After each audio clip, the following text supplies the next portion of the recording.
परिचय से।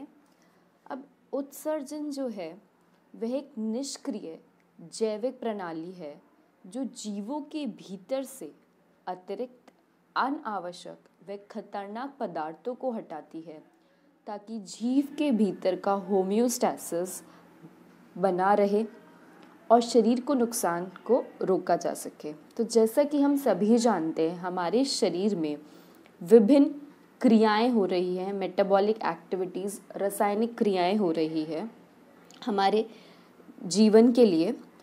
तो उन रासायनिक क्रियाओं में बहुत सारे अतिरिक्त अनावश्यक और खतरनाक पदार्थ निकलते हैं। अगर वह हमारे शरीर में रह जाएं तो वह हमारे शरीर को नुकसान पहुंचाएंगे। तो इसीलिए उन बेकार चीज़ों को हटाने के लिए हमारे शरीर का एक अंग बहुत काम आता है, वह है उत्सर्जन तंत्र। ठीक है, तो यह सारे ही जीवों में होता है कि उनमें बहुत सारी मेटाबॉलिक एक्टिविटीज़ हो रही होती है, रासायनिक क्रियाएं हो रही होती है और यह बहुत ही ज़रूरी है हमारे जीवन यापन के लिए।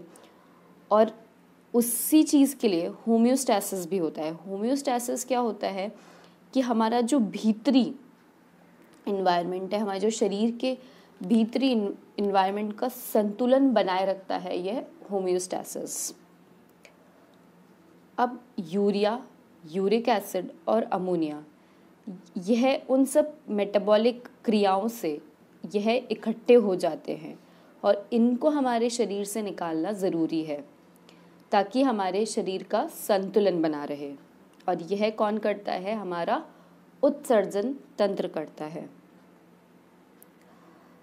अब इन सब जो भी हमारे अनावश्यक चीज़ें हैं उनमें सबसे मुख्य होता है नाइट्रोजनस वेस्ट। इसका बाहर निकालना बहुत ही ज़रूरी है क्योंकि यह हमारी रक्त की पीएच को चेंज कर देता है, ऑल्टर कर देता है।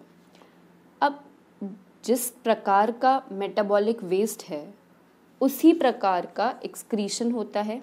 उस प्रकार से 3 तरह का एक्सक्रीशन होता है, अमोनोटिलिज्म, यूरियोटिलिज्म और यूरिकोटिलिज्म। और हम लोगों यानी मानवों में यूरियोटिलिज्म होता है।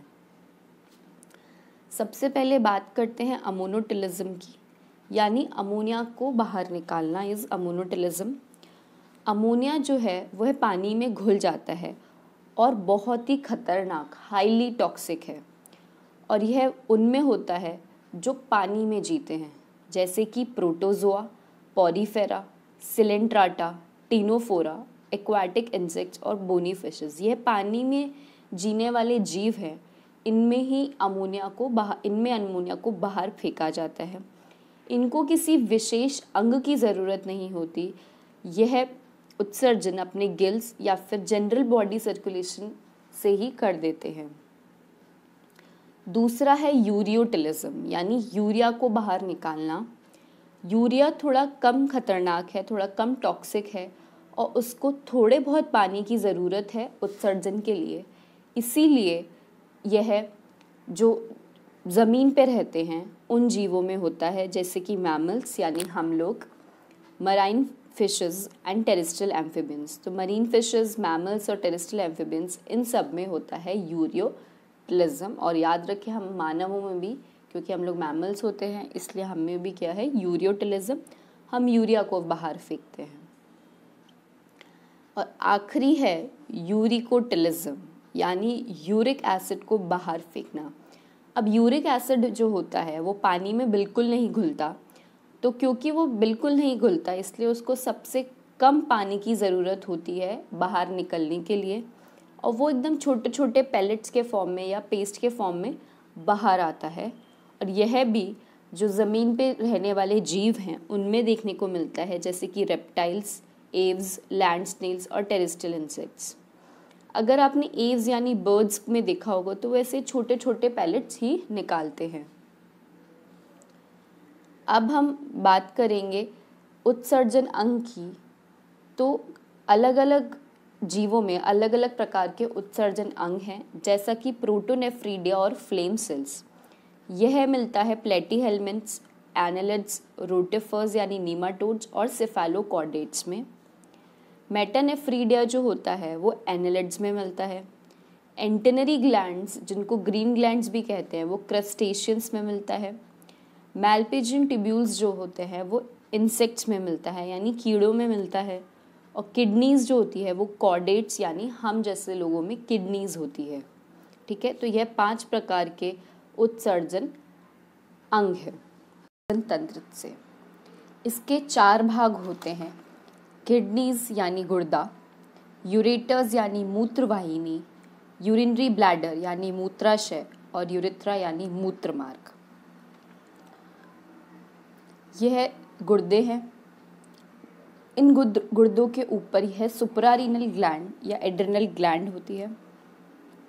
ये यूरेटर है यानी मूत्रवाहिनी, ये ब्लैडर है मूत्राशय, और यूरेथ्रा है यानी मूत्र मार्ग। तो यह हमारा मानव का उत्सर्जन तंत्र है। इसमें यह है हमारी नीचे वाली महाशिरा यानी इंफीरियर वेना केवा है, जो 2 शिराएं देती है इन गुर्दों को।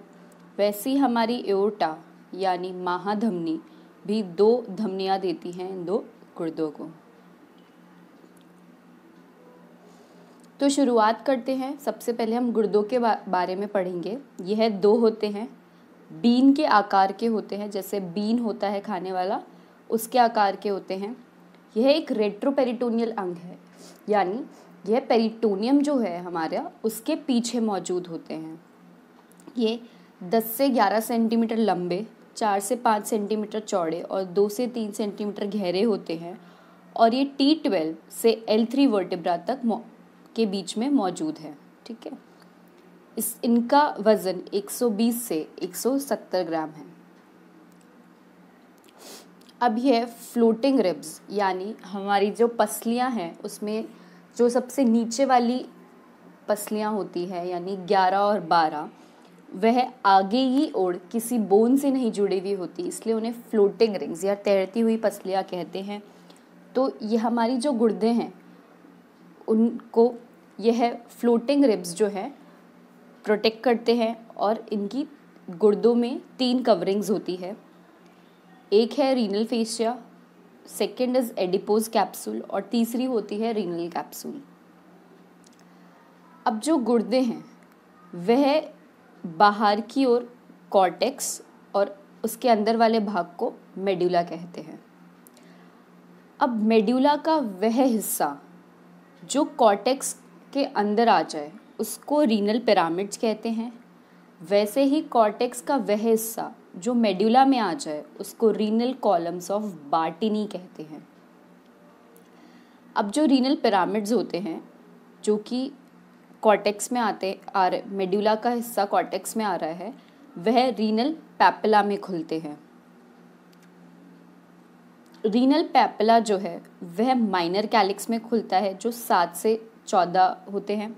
माइनर कैलिक्स जो है वो फ्यूज़ होकर मेजर कैलिक्स बनाते हैं, जो 2 से 3 होते हैं। वह खुद आगे जाकर पेल्विस में खुलते हैं। पेल्विस जो होता है वो यूरेटर यानी हमारी मूत्रवाहिनी का चौड़ा हिस्सा है। अब दाहिने गुर्दे जो हैं वो थोड़े नीचे होते हैं बाएं गुर्दे से, क्योंकि दाईं ओर क्या मौजूद होता है, लिवर। तो दाईं ओर लिवर होने की वजह से दाएं गुर्दे थोड़े नीचे हो जाते हैं। यह है हमारे गुर्दे का स्ट्रक्चर। तो बाहर वाला यह जो हिस्सा है उसे कॉर्टेक्स कहते हैं, और अंदर वाले को मेडुला कहते हैं। मेडुला का वह हिस्सा जो कॉर्टेक्स में आ रहा है वह होता है रीनल पिरामिड्स। ये तिकोने आकार के हैं, यह है रीनल पिरामिड्स। और कॉर्टेक्स का वह हिस्सा जो मेडुला आ रहा है उसको कहते हैं रीनल कॉलम्स ऑफ बार्टिनी। अब यह पिरामिड्स जो हैं वो रीनल पैपिला में खुलते हैं। पिरामिड्स रीनल पैपिला में खुलते हैं। यह पैपिला मिलकर माइनर कैलिक्स में खुलते हैं। ठीक है, तो पहले हुआ पिरामिड, फिर हुआ रीनल पैपिला, फिर आया माइनर कैलिक्स। अब माइनर कैलिक्स जो है वो जुड़कर मेजर कैलिक्स में खुलते हैं, और फिर मेजर कैलिक्स जुड़कर रीनल पेल्विस में खुलते हैं, जो कि हमारे मूत्र वाहिनी का ऊपरी भाग है। तो ऐसे ही हमारी जो मूत्र है उसका फ्लो होता है, वो यहाँ से यूरेटर यानी मूत्र वाहिनी में आती है। तो हमारे गुर्दे जो हैं उनका जो मुख्य काम है वह मूत्र बनाना होता है। वह मूत्र बनाकर इससे हमारी मूत्र वाहिनी को भेज देते हैं। यूरेटर्स यानी मूत्र वाहिनी, यह भी दो है, दो गुर्दों के लिए दो मूत्र वाहिनियाँ हैं।